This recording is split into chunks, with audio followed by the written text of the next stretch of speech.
Hi guys, तो आज के वीडियो में हम love unseen beneath the clear night sky के एपिसोड नंबर 4 को कवर करने वाले हैं। और अगर आपने इसके प्रीवियस एपिसोड को वॉच नहीं किया तो जाके वॉच कर लेना। तो चलिए इस वीडियो को स्टार्ट करते हैं बिना किसी देरी के, लेकिन इससे पहले वीडियो को हाइप कर देना। कहानी की शुरुआत में हम सुराना को देखते हैं। सुराना जो होता है वो तैयार हो जाता है कोहारू के साथ डेट पे जाने के लिए। टेक्निकली ये डेट ही थी। तब नारुमी उसे टीज करने लग जाता है, क्या तुम्हें नहीं लगता कि तुम कोहारू के साथ कुछ ज़्यादा ही घूम रहे हो?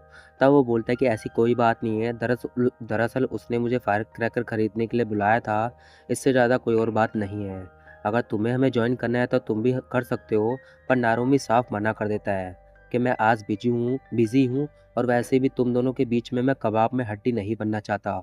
तो तुम दोनों जाके अकेले एंजॉय करो। फिर नारुमी पूछता कि अब तुम दोनों को साथ में बहुत ज़्यादा टाइम हो चुका है, तो तुम दोनों एक दूसरे को डेट क्यों नहीं कर लेते?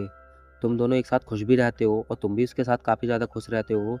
पर सारू ने मना कर देता है और कहता है कि मैंने अभी तक डेट के बारे में नहीं सोचा। मुझे नहीं पता कि मैं उसकी ब्लाइंडनेस से कैसे डील करूँगा। नारुमी ये बात सुनता है तो वो थोड़ा ऑफेंड हो जाता है। वो बोलता है तुम्हारा मतलब क्या है? तुम्हें उससे किस तरीके की डील करनी है? तुम उससे क्या डील कैसे करोगे? क्या तुम ये कहना चाहते हो वो ब्लाइंड है तो वो डेट करने के लायक नहीं है? तब सारू ने बोलता है कि नहीं, मेरा वो कहने का मतलब बिल्कुल भी नहीं था। मैं अपनी बातों को अच्छे से समझा नहीं पाता। मैं हर बार यही सोचता हूँ क्या होगा जाने अनजाने में मैं कोहारू को ऑफेंड ना कर दूँ। मैं घबराता हूँ उससे क्वेश्चन पूछने से जो कि ब्लाइंडनेस से रिलेटेड होते हैं। पर उसके सामने मुंह खोलने से पहले मुझे 100 बार सोचना पड़ता है।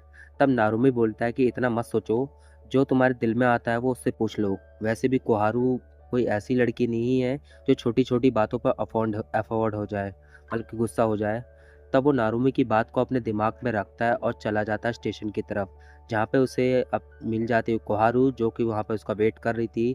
हालांकि वो बोलती कि मैं यहाँ पर तुम्हारा 2 घंटे से वेट कर रही हूँ, पर मुझे नहीं लगता कि वो सच बोल रही है। पर क्या पता वो सच बोल रही हो। तब वो उसे ना नेक्स्ट ट्रेन पकड़ने के लिए बोलता है और वो उसे पॉइंट करता है उस तरफ जाने के लिए।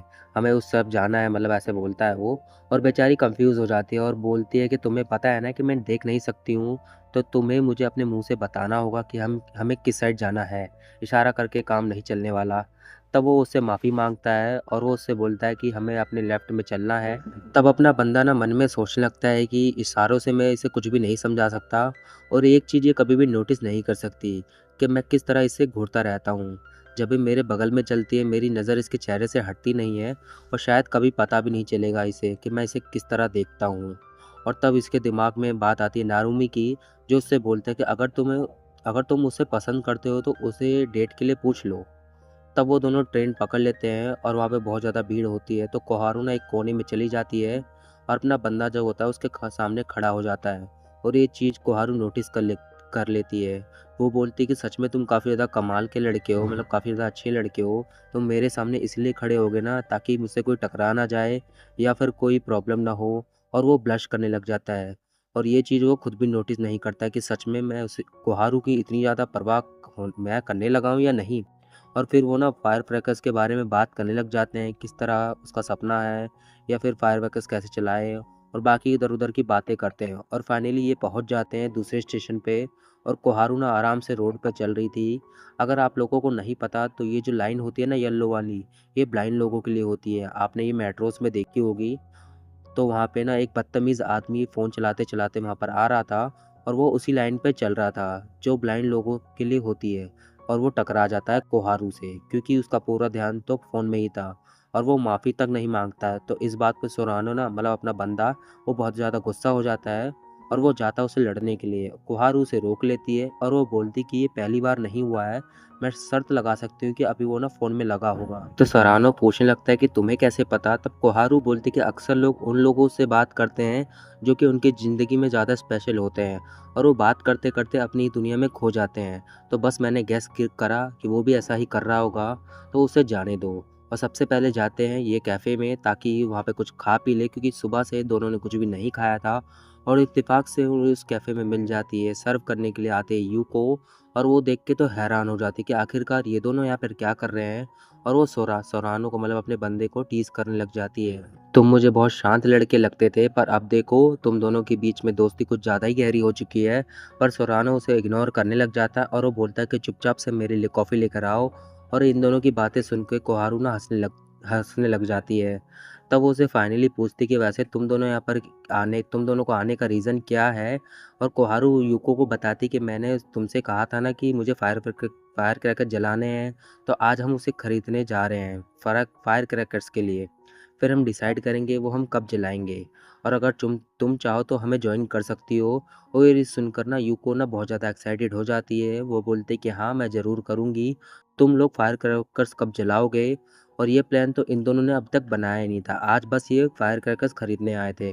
तब सरानो भी बताते हैं कि यहीं कहीं आसपास में फायर क्रैकर्स की बहुत बड़ी दुकान है, क्योंकि कोहारू ने कहा था कि उसे सबसे महंगा फायर क्रैकर्स खरीदना है और इसका बजट 1 मिलियन येन है। 1 मिलियन येन अगर इस रुपीज़ में कन्वर्ट करा जाए तो वो होते हैं कम से कम 5 लाख इंडियन रुपीज़। यकीन नहीं होता कि इतना पैसा बस अब ये लोग केवल केवल पटाखों में उड़ाने वाले हैं। ये सुन के भी यूको हैरान हो जाती है और वो पूछती है, क्या सच में तुम 1 मिलियन ईयर्स खर्च करने वाली हो फायर क्रैकर्स पर? तब कोहारू बोलते कि मुझ पर शक मत करो, ये पैसा मैंने अपनी पूरी ज़िंदगी पर बचाया है। तब सारोनो बात को काट कर बोलता है, मतलब वो अपना बंदा बोलता है कि वो सब छोड़ो, तुम सबसे पहले क्या ऑर्डर करवाना चाहती हो? और वो उसे मेन्यू दे देता है। तब कोहारू फिर से हंसते हुए बोलती है, क्या तुम बार बार भूल जाते हो कि मैं एक ब्लाइंड हूँ, मैं ये मेन्यू नहीं पढ़ सकती। और फिर उससे वो गलती कर देता है। आज उसने ऐसा दूसरी बार करा है। पहली बार वो उसे डायरेक्शन दिखाने के लिए इशारा कर रहा था और दूसरी बार अभी जब वो उसे मेन्यू पकड़ा रहा था, जबकि उसे पता है कि वो पढ़ नहीं सकती है। तब वो उसके लिए एक एक करके मेन्यू पढ़ता है, पर यूको को पता होता है कि कोहारू को क्या पसंद है। वो उससे बोलती है, क्या तुम हॉट मिल्क टी पीना पसंद करोगी? और कोहारू ना हाँ कर देती है और उनका ऑर्डर आ जाता है। तब अपना बंदा देखता है कि उसने सिर्फ अपने लिए टी ऑर्डर करवाई है, उसने कुछ खाने के लिए ऑर्डर नहीं करवाया। तब वो अपनी ब्रेड ऑफ़र करता है। तब कोहारू बोलती है कि नहीं, मुझे नहीं खाना, पर हाँ, अगर तुम अपने हाथों से मुझे खिलाओगे तब शायद मैं खा लूँगी। तब वो पूरी ब्रेड खाते हुए बोलता है कि तुम भूल जाओ, मैं ऐसा नहीं करने वाला। और तब वो उससे फाइनली सवाल पूछता है, आखिरकार तुम्हें दिखता क्या है? मुझे पता है कि तुम ब्लाइंड हो, पर तुम्हें प्योर डार्कनेस दिखती है क्या?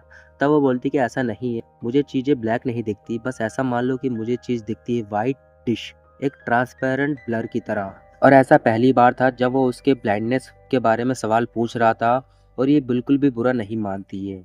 और यहाँ पर टी पीने के बाद ये लोग चले जाते हैं फायर क्रैकर्स खरीदने के लिए। वहाँ पर होती है एक दुकान जो कि पूरी फायर क्रैकर से भरी हुई थी। तब काकेरी उसे सब चीज़ एक्सप्लेन करने लग जाता है कि कौन सी चीज़ कहाँ पर पड़ी हुई है।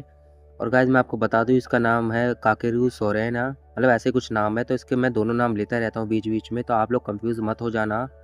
तब वहाँ पे कोहारू जो होती है वो उससे बोलती है कि बजट की चिंता मत करो, मेरे पास 1 मिलियन येन है, तो तुम जो पटाखे जो सबसे ज़्यादा आवाज़ करते हैं तुम वही लेना। और वो सारे फायर क्रैकर्स ले लेता है जो सबसे ज़्यादा आवाज़ करेंगे। और वो खुश होकर पूछती है, अब तो हमने खरीद लिए हैं, अब हम जलाएंगे कब ये पटाखे? फिर वो उससे बोलता है कि अभी हम श्योर नहीं है, क्योंकि अगर हम ये पटाखे कैंपस में फोड़ेंगे तो शायद हमें उनसे परमिशन लेनी पड़ेगी। तब कोहारू बोलती है कि तुम इसकी चिंता मत करो, मैं इसके बारे में यूको से बात कर लूँगी। तब सौरव बोलता है कि अब तो हमने पटाखे खरीद लिए, तो अब हमें क्या करना चाहिए? तुम ही बताओ कि हमें यहाँ पे घूमना है। पर कोहारू सीधा मना कर देती है और वो बोलती है कि तुम्हारे हाथ में फायर क्रैकर्स है, तो अगर तुम इसे हाथ में लेके घूमोगे तो तुम्हारा हाथ दर्द होगा। और वो बोलता है कि तुम सही बोल रही हो। और बस इतनी सी बात भी नहीं है, क्योंकि अगर वैसे भी फायर क्रैकर्स लेके यहाँ वहाँ घूमेंगे तो पुलिस हमसे सवाल पूछेगी। अगर ये इंडिया में होता तो पक्का अभी तक इसको डंडे पड़ जाते। इसलिए नहीं क्योंकि इसके हाथ में पटाखे हैं, बल्कि इसलिए क्योंकि ये कॉलेज स्टूडेंट है। तब वो डिसाइड करते हैं कि ये जाएंगे घर वाटर बस से। और काकेरू को वाटर बस के बारे में कुछ पता ही नहीं था, उसको आइडिया ही नहीं था। वो कोहारू ही थी जो उसको इस बारे में सब बताती है। और वो एक मेट्रो की तरह थी, बस वो चलती थी पानी के ऊपर। और इसमें सबसे अच्छी बात तो ये थी कि वो इनको कैंपस के सामने ही छोड़ेगी। तो वो वाटर बस में जाके उसका पूरा इंटीरियर एक्सप्लेन करता है, आसपास की चीज़ों कैसी दिख रही है, मतलब कैसी दिखती है। वो उसे अच्छे से गाइड करता है, उसे सब कुछ एक्सप्लेन करता है कि उसके सामने का नज़ारा कैसा है, ऊपर का आसमान कैसा है। यहाँ तक कि कोहारू भी बोलती है कि तुम कितना अच्छे से एक्सप्लेन करते हो सारी चीज़ों को, मुझे सब अपनी आंखों के सामने दिख रहा है, मैं सब कुछ अच्छे से इमेजिन कर सकती हूँ। और तब वो बोलती कि आज के दिन बहुत ज़्यादा मज़ा आया। और वो उससे माफ़ी भी माँगती कि तुम्हें इतना परेशान करने के लिए मेरी वजह से तुम्हें शहर से इतनी दूर आना पड़ा और मैंने तुम्हारा पूरा दिन भी बर्बाद कर दिया। तब वो कुछ बोलने वाला था पर वो चुप हो जाता है। दरअसल वो ये बोलने वाला था कि मुझे तुम्हारे साथ टाइम स्पेंड करने में बहुत मज़ा आता है। तुम जब चाहो जितना चाहो मेरे साथ टाइम स्पेंड कर सकती हो। मुझे अच्छा लगेगा, चाहे तुम मेरे साथ जितना मर्ज़ी टाइम स्पेंड करो। पर वो चीज़ इसलिए नहीं बोल पाता क्योंकि ऐसा बोलने के लिए मतलब ऐसा बोलने से उसे इनडायरेक्टली मैसेज दे देगा, शायद वो उसे पसंद करने लगा है। पर वो अभी श्योर नहीं था क्या सच में एक ब्लाइंड गर्ल को डेट करना आसान होगा। तब वो वाटर बस चलने लग जाती है और जब वाटर बस चलना चालू हो जाती है तो वो उस ठंडी हवा को अपने चेहरे पर महसूस कर सकती थी और वो बहुत ज़्यादा सुंदर लग रही थी, इतनी कि काकेरू उससे अपनी नज़र ही नहीं हटा पाता है। और इसी के साथ ये एपिसोड यहीं पे ख़त्म हो जाता है। सो गाइज़, आप लोगों को आज का एपिसोड कैसा लगा कमेंट सेक्शन में अपना ओपिनियन ज़रूर बताएं।